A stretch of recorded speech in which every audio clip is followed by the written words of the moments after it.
So here's liquid oxygen. I love this. We'll talk about this. We'll use it quite a bit in Chemistry 1. It's a very cold, clear, bluish liquid. It's also magnetic. It's a remarkable liquid, oxygen. So this is liquid oxygen. And he's poured some now into the base of this vessel. And as the oxygen evaporates, it displaces the air, and we'll have an atmosphere of pure gaseous oxygen. He's then going to put a piece of pure white phosphorus inside and touch it with a warm rod just to start off the reaction. When that happens, I'll ask, I think it's John or Ted up there, to turn the lights off completely, because I have a suspicion that sufficient illumination might be provided by this reaction. So there's the, not yet, Ted. Lonnie has to see what he's doing. He might put the phosphorus down his throat or something.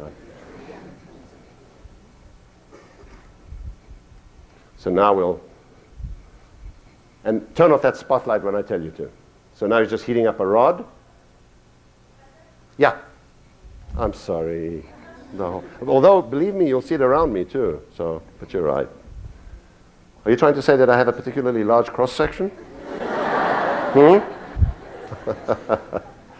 Okay, turn off the light, Ted.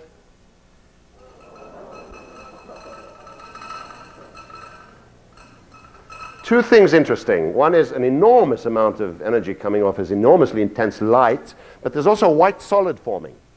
Beautiful, clear white solid. Lonnie took 31 grams of the phosphorus, and when the reaction was over, he scraped up all that white powder, and its mass was 71 grams. There was no phosphorus left.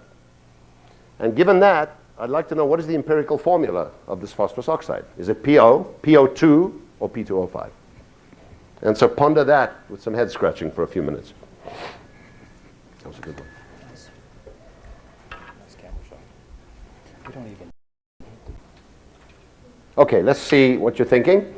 How many think it's A, PO? Not so. How many think it's B, PO2?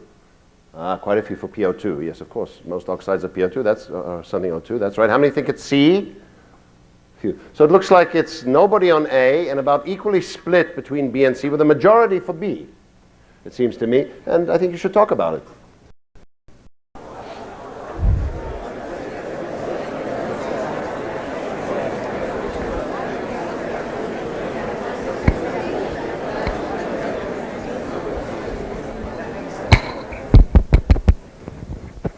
Okay, let's see what you're thinking. Let's try again. A, how many say PO?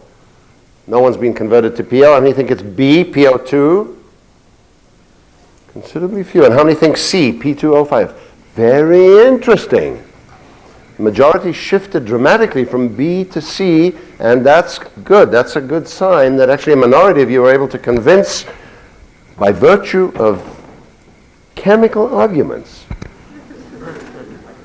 the B's to switch to C, and I agree with that. So